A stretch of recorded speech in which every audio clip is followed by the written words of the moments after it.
Hello, ഇത് Sunday ആയിട്ട് ഞാൻ തലയിൽ എണ്ണ വെച്ചുകൊണ്ടിരിക്കുകയാണ് കേട്ടോ. ഞാൻ കുറേ നാളായി തലയിൽ എണ്ണ തേച്ച് കുളിച്ചിട്ട്. അപ്പോൾ ഞാൻ വിചാരിച്ചു ഇന്ന് തലയിൽ എണ്ണ തേക്കാം. അല്ല, എൻ്റെ മുടിയുടെ കാര്യം പോക്കാന്ന് എനിക്ക് മനസ്സിലായിട്ട് ഞാൻ നേരെ തലയിൽ എണ്ണ തേക്കാണ് കേട്ടോ.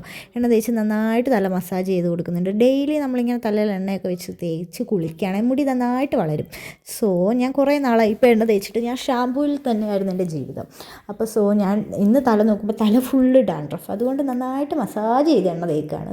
അത് കഴിഞ്ഞിട്ട് ഞാൻ ഇച്ചിരി ഫ്രൂട്ട്സ് കഴിക്കാമെന്ന് വിചാരിച്ചു. ഫ്രൂട്ട്സൊക്കെ കഴിക്കുന്നത് ഇപ്പോഴത്തെ ഈ ചൂടിന് വളരെ നല്ലതാണ്. അപ്പം ഞാൻ നേരെ ഫ്രൂട്ട്സ് ഇങ്ങനെ കഴിച്ചുകൊണ്ടിരിക്കുകയാണ് കേട്ടോ.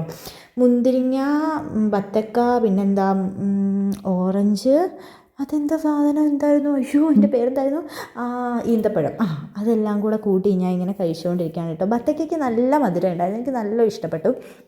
അപ്പം ഞാൻ നേരെ ബാക്കി ഓറഞ്ചിന് ഒരുമാതിരി ചടപ്പ് പുളിയായിരുന്നു കേട്ടോ. പിന്നെ മുന്തിരിങ്ങയ്ക്ക് ഓക്കെ, അത്ര പുളിയുണ്ടോ എന്ന് ചോദിച്ചാൽ പുളിയില്ലെന്ന് ചോദിച്ചാൽ അത്ര പുളിയില്ല, അങ്ങനെ എന്തോ ഒരു സംഭവം. പിന്നെ ഞാൻ വിചാരിച്ചു ടെറസിൻ്റെ മേളിൽ കയറി എന്നിട്ട് ആ പച്ചപ്പും ഹരിതാപവും ഒക്കെ നിങ്ങളൊന്ന് കാണിക്കാം. കുളിക്കാൻ പോയ ഞാനാണ് കേട്ടോ, അതിൻ്റെ മേലേക്ക് വലിഞ്ഞേറി. എൻ്റെ പൊന്നെ, ചൂടെടുത്ത് ഭണ്ഡാരം നശിച്ചു. എൻ്റെ മുഖം നോക്കിയാൽ നിങ്ങൾക്ക് മനസ്സിലാവും.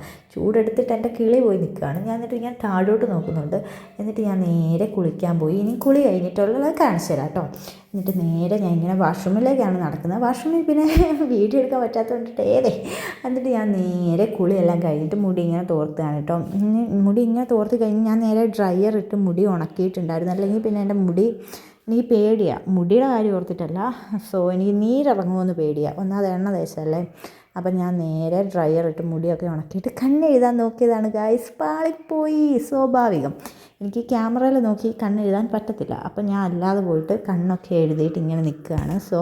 ഇനി എനിക്ക് വെളിയിൽ പോകണം, ഇച്ചിരി ഫ്രൂട്ട്സ് വാങ്ങിക്കണം, അങ്ങനത്തെ കുറച്ച് പരിപാടീസ് ഉണ്ട്. ദീപ വരുമ്പോഴത്തേനും ദീപേൻ്റെ ഒപ്പം പോകാമെന്നാണ് ഞാൻ വിചാരിച്ചിങ്ങനെ നിൽക്കുന്നത്. അപ്പോൾ ശരി, പിന്നൊരു വീഡിയോ ആയിട്ട് വരാം. Okay, bye bye, see U.